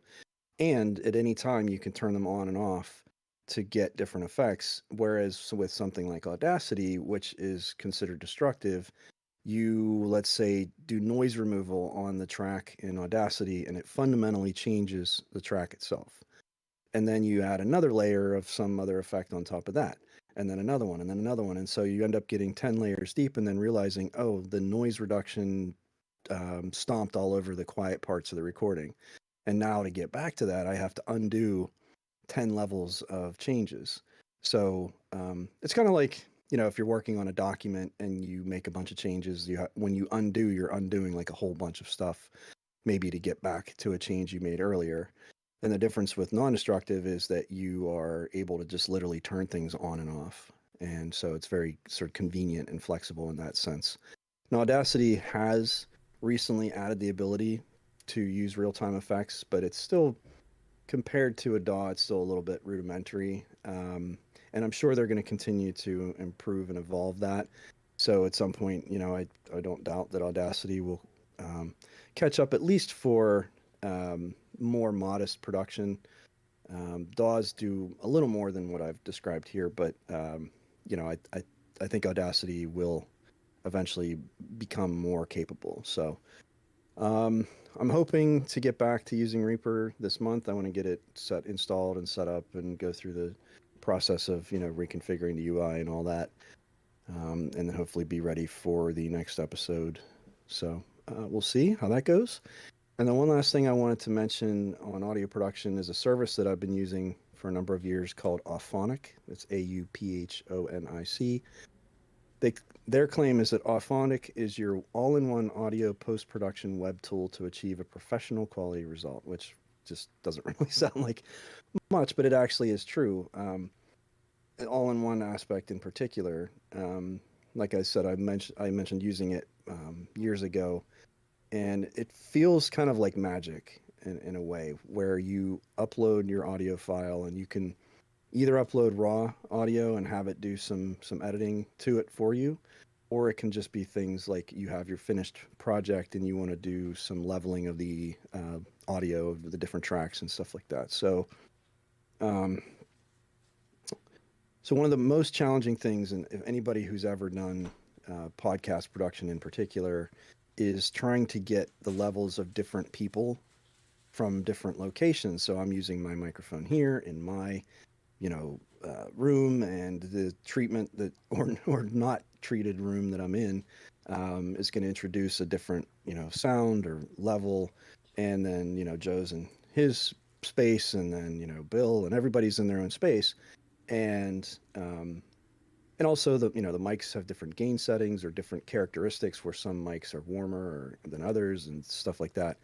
And it's very difficult to get that to be homogeneous in the sense that it all sounds reasonably similar, and nobody is like jarringly different. Now, obviously, if somebody's in a terrible room or using an awful microphone or something, then there's very limited amounts of what can be done. But for people that are using reasonably good microphones in a reasonably quiet location, This does an amazing job of just pulling the levels to a very similar level, obviously, but then in making everybody sort of sound very similar, which is again feels kind of like magic whenever you've tried to do it yourself and trying to adjust filters and get it to be clean. And so it has some other features like auto EQ, which removes unwanted frequencies and sibilants, de-essers, and stuff like that. Creates a clear, warm, and pleasant sound. Cut filler words, which is really cool, and silence, which automatically cuts silent segments beyond a certain limit that you set. Pauses and filler words like and and different sort of things like that. And it does it in multiple languages, which is kind of interesting.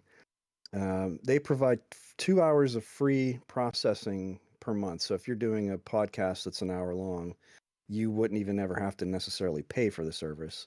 But if you are, doing multiple podcasts or, creating, voiceover work or something, you can pay for a subscription that gives you a certain block of time per month, or you can just buy blocks of time, which is nice. You just buy 10 hours worth of processing. And I bought, I guess I bought the 10 hours, like I said, 3 years ago, and I still have probably 6 hours of time left. So anyway, very cool tool. If anyone's out there creating audio podcasts and stuff and having a hard time, or just wants to, create a more clean and professional sounding product, Auphonic is really great. Oh, okay. Well, yeah, that does sound interesting. Hopefully, Audacity does make those changes to make it more similar to Reaper. I know people have been talking about the destructor of nature of it for at least, what, 6, 7 years now, or at least as long as I've been doing podcasting. So, yeah. And that does sound like it would be extremely convenient to be able to, not have to back out all the other changes I made and redo them to fix one mistake early on. Yeah, and there's also not the processing time. So if you have a podcast like it's an hour long or 2 hours long, and you apply an effect or a filter to it, sometimes it can take minutes to actually apply the effect. And if you don't like how it sounds, then you have to undo it, redo it, undo it, redo it. Whereas in a DAW, you literally just make a small adjustment and it's all in real time. So just it's way more efficient, and that's really the biggest difference. So.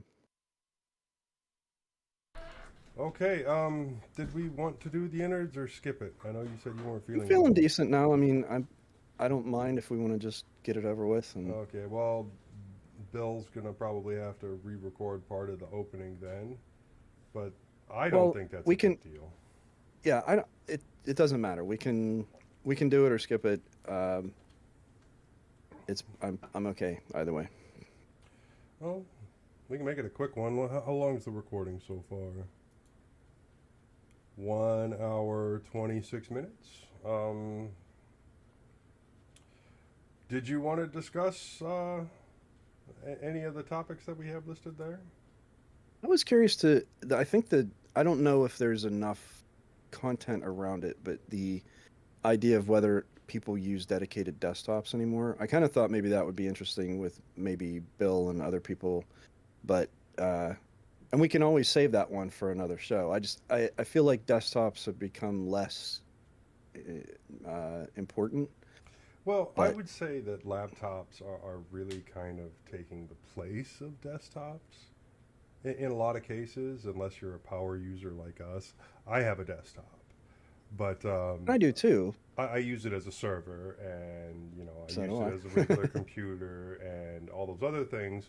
And so yeah, but most of that you could do with a laptop and some external storage, as Right. long as because your laptops these days 32 gigs of RAM, 64 gigs of RAM, and i9 processors, i7 processors, whatever.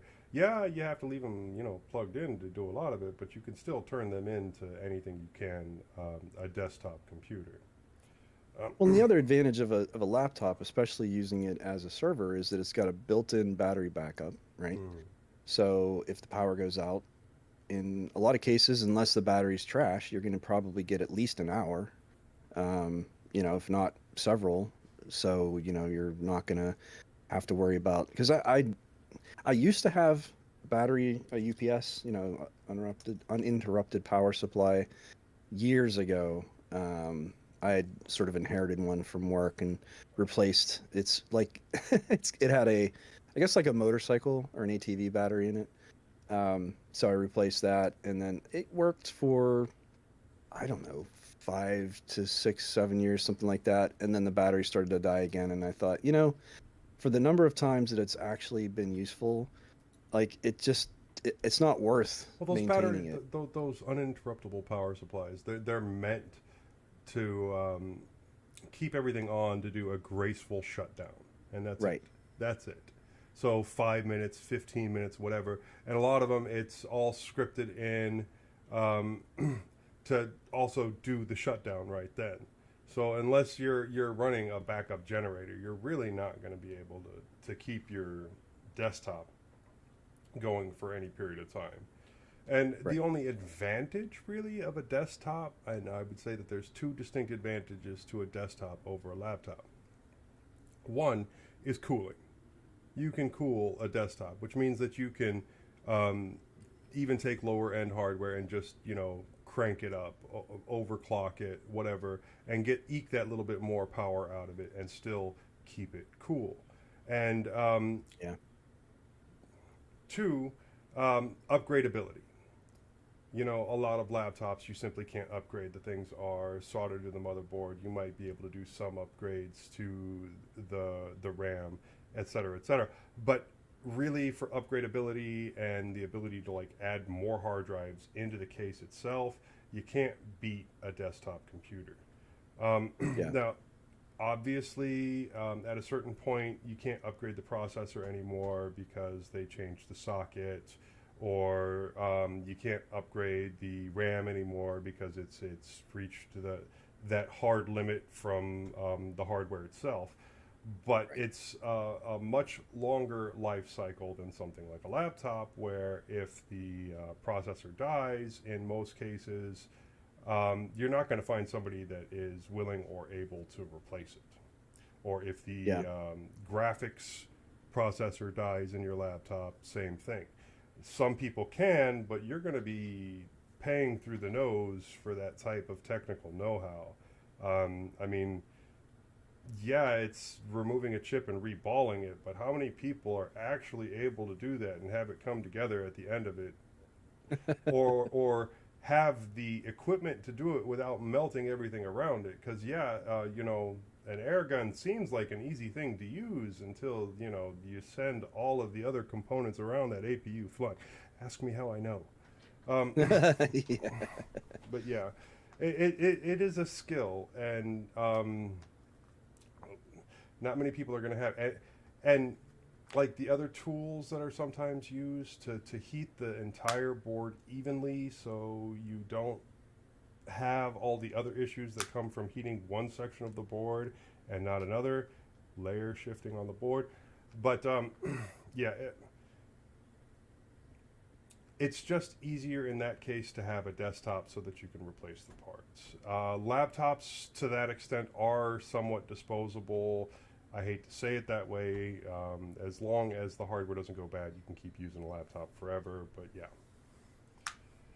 Yeah, and I think that the other aspect of a desktop is, and this is, you know, my experience coming from building my own PCs and just really enjoying the ability to pick the components that make sense for me and being able to usually save a little bit of money over buying a pre-configured system.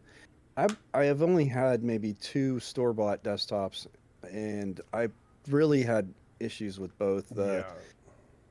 The I first one was just a Dell with, you know, Windows 98 on it, you know, all those years ago, and that was more or less because I just hadn't been doing anything with computers in a long time, and it was just easier for me to get started on a store-bought system. But I found myself having a lot of issues with Dell did these weird things, and they still do, with the way they design their cases, and like everything's sort of customized in terms of like some of the power supplies and the way stuff fits together. There's not a lot of space in them, and so after dealing with that, then I built my own computer, and from there it was just sort of like, oh, well, this is much better, and I got to probably saved a couple $100, and I got to pick what I wanted, Yeah, and it is. and then upgrading, is, like you said, like if I wanted to get a new video card, if I needed to get a power supply, if I needed, all of those modular components, it was easy to just replace the one piece instead of. But again, at the time, laptops were much less common. Laptops were not like Affordable. a yeah, affordable at all, really, and also just the miniaturization of computer hardware was really still sort of in its infancy. The wattages and TPUs and heat output of those systems, made it very difficult. I mean, I remember having gaming laptops as a workstation simply because it was powerful enough to do the things I needed to do, but they would scream like jet engines because it was so hard to cool, even in a thick, heavy, Right. laptop. Right. And now it's, you see things like, I mean, it's not the best example, but an Apple M chip, where you get ridiculous battery life, almost no heat, and incredible processing power, and things, the TPUs and the wattages and the heat overhead and like all of that is coming down more and more all the time. And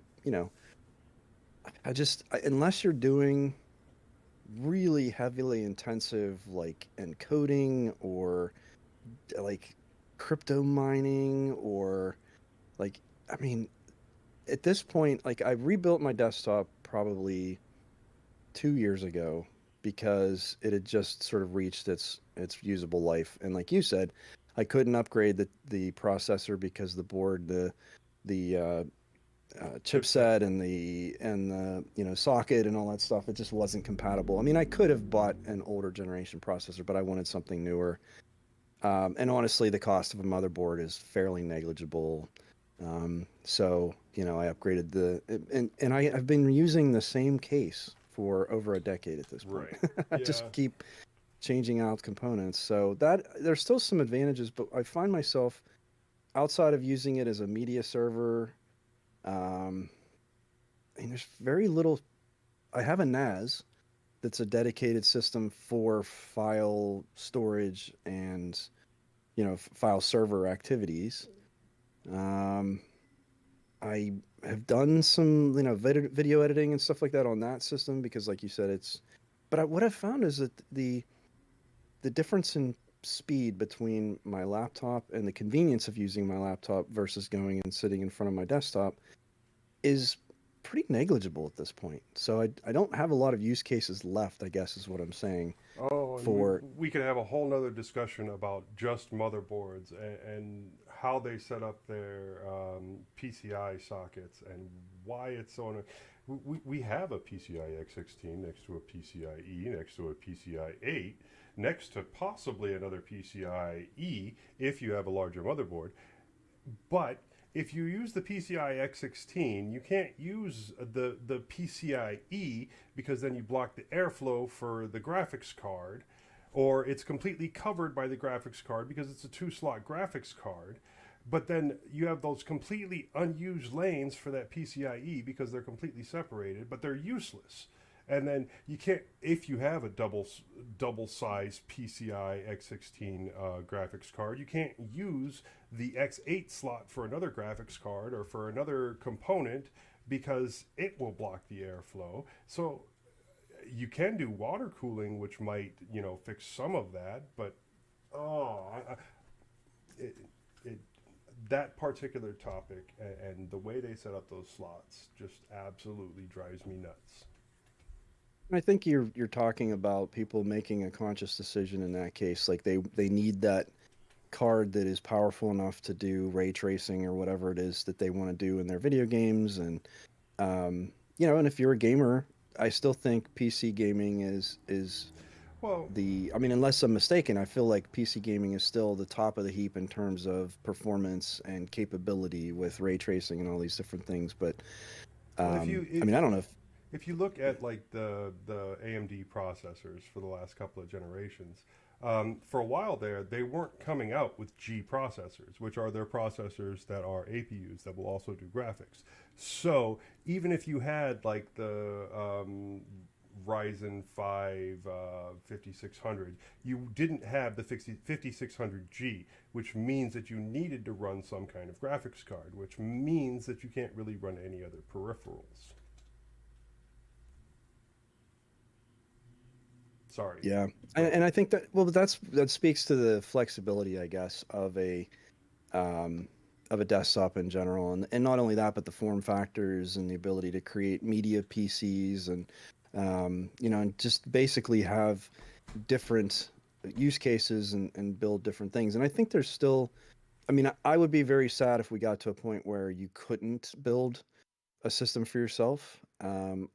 I don't know that for me much anymore. It's as important as maybe it used to be, but I do like the idea that people can still do that if they want to. But I also recognize the value of hardware that would otherwise maybe go to a landfill being good enough to do a lot of the server tasks. If you're just running a media server and you need to be able to you know, deal with um, compiling or not compiling. What is it? You know, re. I'm trying to think of making media available at different bit depths and stuff like that. Um, if you are needing to deal with that kind of stuff, like in a lot of cases, an old laptop is going to be good enough to do that. Takes up less space, like we said, it has a built-in battery backup. In a lot of cases, it has enough ports to do the things you need it to do. So I don't know that if I had a need for a server that I would even necessarily think of a desktop at this point. Um, and that's not even talking about like mini PCs or NUCs. I mean, I know they're not making NUCs anymore, but things along those lines. Um, so yeah, like I said, I wasn't sure if anybody at this point said, yeah, I absolutely need a desktop PC because of X, Y, and Z, or if everybody just kind of said, well, you know, I could take it or leave it. So sounds like maybe sorry take about it or that. leave it. It's okay. But yeah, and I mean, I've used a Nook clone as my main PC in the garage before. Essentially, I had my old server before the one I have now. Um, it just was getting older and older, and it needed a direct connection to my router. And so a little computer that I got for like 25 bucks, I was using as my main computer, and it was doing everything I needed it to out there, so long as I had my server doing all the other things in here. So laptops, pre-built stuff, they are getting better. I do agree, and they should be able to cover 90% of your needs, but I think I'm always going to need a desktop of some kind. Yeah. Yeah. And I wonder for myself if there'll ever be a time where I don't have one. The question of needing it, again, right now, the Maybe when we're in a most nursing home or something and they don't give us proper internet access, maybe then we won't have a need for a yeah, server. I'll have a mini PC taped under my bed or something. Right, right. Oh, Oh it makes me goodness. think of Ready Player One, where that guy had one of his testicles replaced with a computer. I still haven't seen that. I have to. Oh, that was in the book, not the movie. Oh, okay. Yeah, Not that didn't want to recreate that for the movie. I don't think so. And it was just like mentioned at one point, but Hmm. yeah. Well, I'm curious to know if anyone out there, when you hear this, if you have any hard and fast need for a desktop PC. If it's gaming, I understand that because PC gaming I still feel like is probably the best experience. But I'm curious to know if there are other things that you're doing with a desktop. So drop us a line and I don't let really us know. think that there is anything that can't be done on a laptop that could be done on a desktop. Yeah, especially again with the the thermal loads coming down so low and um, Yeah, But I haven't had something that, I mean, yes, the fans will spin up, and it obviously is more intensive processing to do certain things on the laptop, but it's not like in the past where there was a distinct and stark difference between me trying to do something on even like a gaming laptop versus a modest desktop computer. Because, like you said, I well, think cooling was probably one of the biggest reasons, and the inability to keep the processor from scaling down, from throttling down because of heat. well, here's another question then in the same vein. Um, when is it no longer a laptop? I mean, if I have a laptop here and then I hook up an external graphics card to it, which goes over USB-C or Thunderbolt or whatever, and then I hook up a external NAS to it, or not a NAS, but just an external storage box to it, so that it's got extra hard drives, a couple of 12 Right. terabytes or whatever, and I'm running the different software from the system, and I have things hooked to it like a mouse and keyboard and an external screen, and yeah, I technically could disconnect all that and walk away with the laptop and still have a working computer, but it's no longer doing any of the things that I set it up for. So, at what point Did is you it? s- Go did ahead. you see that? I don't know where it was posted. I think it might have been on Discord, but someone, it was like starting up my Linux system, and it was like the laptop base without a screen, and like Mm-hmm. the switch was a piece of wire, and like he had to like tap the wire, and then I it haven't was this seen whole like, that, but yeah. it's a It, whole convoluted like process to get it running, and he's like, "Yep, I don't see anything wrong here."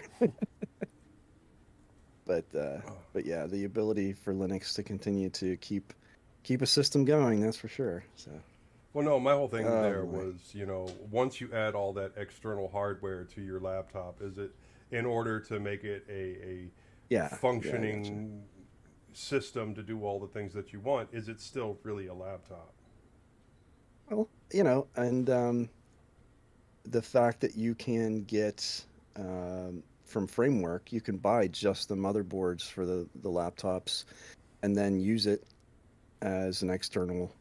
It doesn't have to be in the. It's designed for a laptop, but I mean, it doesn't have to be, and the modularity of it and stuff like that. So yeah, I don't disagree. I think that that is kind of a crossover, right? Is a laptop considered to be a laptop because it's a self-contained unit, and as soon as you start hooking things in. I don't know. I think I would probably define it as the processor, the battery, the primary inputs in terms of a touchpad and the keyboard and a screen. All of that together is what constitutes a laptop or a portable device. Like, can you pick it up and walk away with it Okay. and have it still function as a computer? If the stuff that you've connected to it is fundamental to the system and you can't use it by moving it, then yeah, maybe So, it's not a laptop. so then when does a tablet become a laptop? I don't know. Maybe whenever you introduce a keyboard and external pointing device. Or a proper operating system and processor? I mean, you could potentially say that Dex, especially, well, I mean Dex as it used to be, but even Dex today on a Samsung device gets you a pretty long way towards what you'd consider a normal desktop. You're still pigeonholed by mobile browser and file manager and stuff like that, but um, it's I would think for a student, I mean, probably as good as a Chromebook, or at least close. The only advantage a Chromebook might have is that it has a full web browser. But And you can turn it into a Linux machine. yeah, yeah. Except that a lot of Chromebooks, unless you're getting a high-end one, aren't particularly powerful and don't tend to run A lot of Linux that machines Linux. aren't all that powerful. Yeah, um, yeah. Mm, good questions. So anyway, Okay, well, what do did you want you? to do another innards or Well, another piece of this? we can. I don't. Well, let's see where we're at Or we on can move on to time. vibrations. I mean, it doesn't matter. Okay, yeah. Okay, I guess let's move on to vibrations from the ether then, because you and I can talk all day about other stuff, and we both know it. Yes, absolutely. All right, we did get one piece of mail, and this is from Jaden Blackman. This is ongoing with the stylus stuff that we've been talking about recently. To answer your questions about pressure sensitivity on Linux, I took a few screenshots and a screen recording showing the results of pressure sensitivity in rnote, journal, pronounced journal plus plus, I believe, and Krita. The screen recording is of the tablet tester that's built into Krita. The P near the middle is of the pressure reading that Krita is getting. I hope this helps. So I did look at the pictures. They're not included in the show notes. I did watch the video. And it does show the variations in pressure sensitivity using a stylus, which I'm really happy that that's working now, because I know that that was an issue for a while. I don't know when that ended. Thank you for sending that to us and showing it to us. I will hopefully be able to test it out one of these days. I am not an artist, so I have less use for this. But on the Linux League Tech Show, we did talk to a person. We interviewed a person that is doing like comic books, making comics using a tablet and Manjaro. So they have a dedicated tablet and stylus for that, for specifically for that is linked to a Manjaro machine and automatically takes it all there. I'm trying to get Paige to come on the show at least once, just to discuss that whole process. I know that she has tried out several different styluses and several different styles. She was a big fan of Wacom for a while, but has since moved on to something else.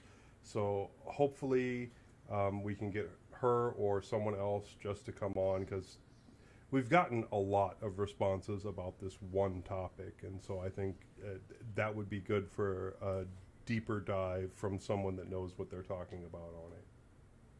Yeah, I absolutely agree. But it is good news to know that there is variability in the pressure sensitivity. That's great. Yeah. Like I said, thank you for sending that in, and we will try and get someone on with more information. Heck, if you want to come on and discuss it, if you have a lot of experience, then hop on our Discord, let us know, and we will work it out. Okay, moving on to check this out. The first one is from Ars Technica on January 18th.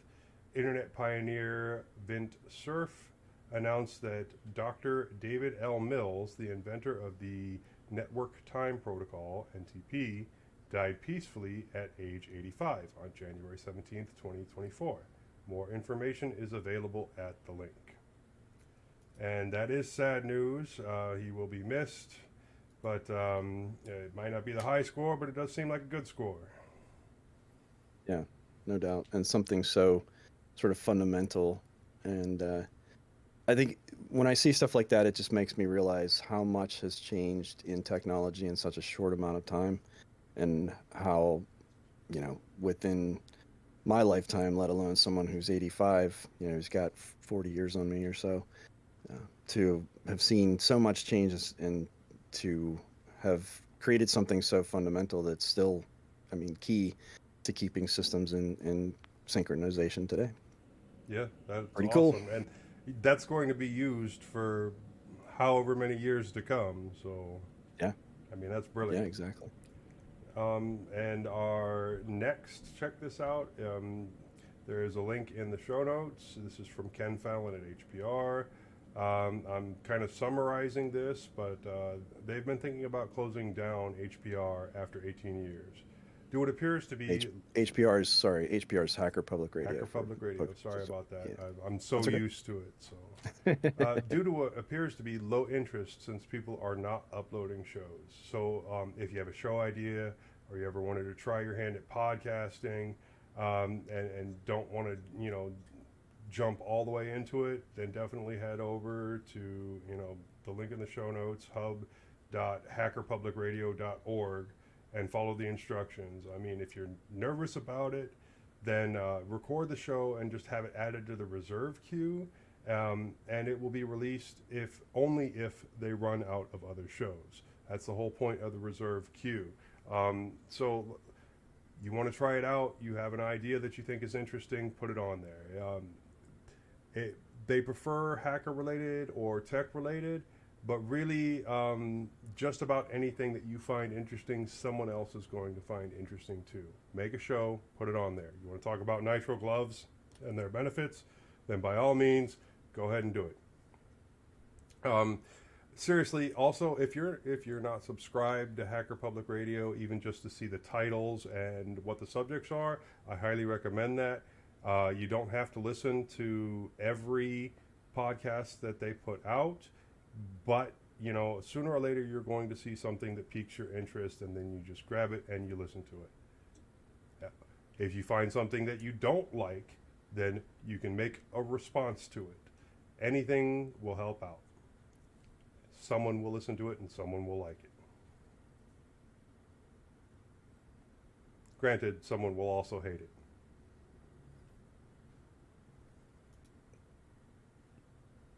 I really hadn't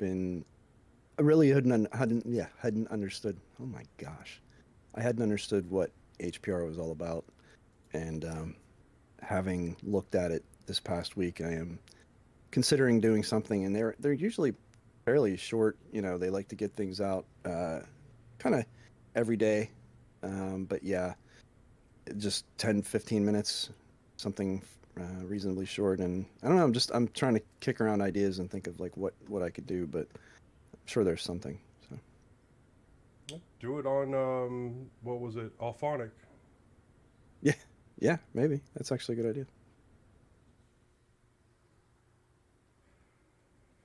Okay, moving on to housekeeping and announcements. Thank you for listening to this episode of mintCast. If you see something that you'd like to hear about, tell us. Send us an email at mintcast@mintcast.org.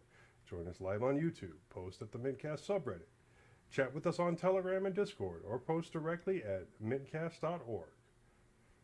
Our next episode is 2 p.m. U.S. Central Time on Sunday, February 4th, 2024, and there's a link to get that converted to your time zone in the show notes. Next roundtable live stream, 2 p.m. U.S. Central Time on Saturday, 27th, 2024. There's a link in the show notes to get that converted to your time zone.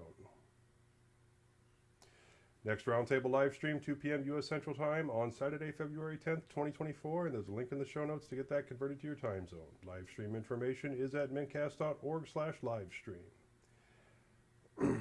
And in the wrap-up, if you like the sound of my voice, I'm on a couple other podcasts. I'm on the Linux Link Tech Show, which is at tllts.org. I'm on the Linux Lugcast, along with Eric, which you can catch at linuxlugcast.com. You can send me an email directly, jb@mintcast.org, or you can buy me a coffee with Ko-fi. Moss couldn't be here today. He has some links in the show notes on where you can get him. That's Full Circle Weekly News, Distro Helpers Digest, Bard Moss at pm.me, at Zyvla at hostux.social, and also his other information can be found at itsmoss.com. Bill also could not be here today. You can catch him at bill@mintcast.org, Bill_H on Discord, at WCHauser3 at fostodon.org on Mastodon, or you can check out his other podcasts, Linux OTC and 3 Fat Truckers. Majid also could not be here today. Dr. Majid at mintcast.org, at atypicaldoctor870 on Twitter, Atypical Doctor on Instagram, and the Atypical Doctor podcast on Spotify. Eric? I'm also on the Distro Hoppers Digest and Linux OTC podcasts, as well as Linux Saloon and Linux Lugcast streams. If you'd like to get in touch with me, I can be reached by email at eric@mintcast.org. Now, before we leave, we want to make sure to acknowledge some of the people who make mintCast possible. Bill for our audio editing, archive.org for hosting our audio files, Hobstar for our logo, and RD for the animated Discord logo, Londoner for our time syncs and various other contributions, also Bill Hauser for hosting the server, which runs our website maintenance, and the Nextcloud server on which we host our show notes and raw audio. We'd also like to thank the Linux Mint development team for the fine distro we love to talk about. Thanks, Clem. Thanks, Clem. And Co. All right, that was a great show. It's a WAP. All right. Export audio.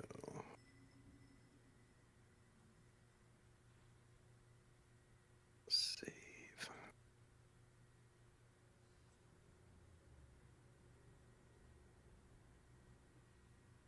All right.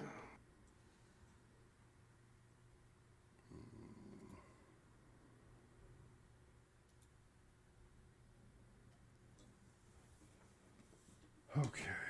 Oh, 429. 429. What's my name again?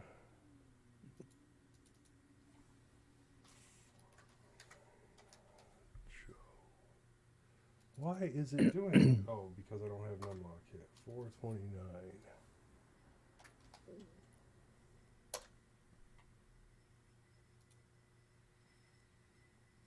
So you don't think you'd be able to do anything meaningful with the that keyboard, the finger keyboard thing? I'd love to be able to say otherwise. I mean, I like messing around with it. I like trying it, but I wouldn't even mind so much if it was just a slower type speed. If I was only at like 30 words per minute, 20 words per minute, which would What are you suck. seeing on the screen? Is Uh, it a... you see like you're typing on a keyboard, except you're always typing the wrong letters. That's my problem. Is it's not consistent. If you're tapping on a surface, you have to tap on a surface. So either your leg, which sometimes works better than like the arm of a chair or a desk, um, which I don't mind. I can do it on my leg, and that's fine. And sometimes that's a bit more consistent. My problem is the consistency, though. I mean, if it were consistent, then I could say it's me that's screwing up, Yeah. right? Yeah, But I it's hear you. not consistent. So I could say if it were me that's screwing up, I'll get better at this. I'll keep practicing until I can get it right and do 20, 30, 40 words per minute. Even if that's a lot slower than my two-handed typing speed, it still means that in more situations, I won't need a full-size keyboard in front of me. But Right. because it's not consistent, because I can do the exact same tap 100 times and delete that 100 times to do it again and again and again. Um, it's just so annoying, and it takes so long to get anything done that I'm not happy with it. Yeah. Yeah. And that's, I agree with you. It would be too frustrating if it wasn't consistent, just because you'd have no incentive to improve, because why would it even matter, Right. you know? So, yeah, that's a shame. I mean, I mostly have all of the keystrokes memorized.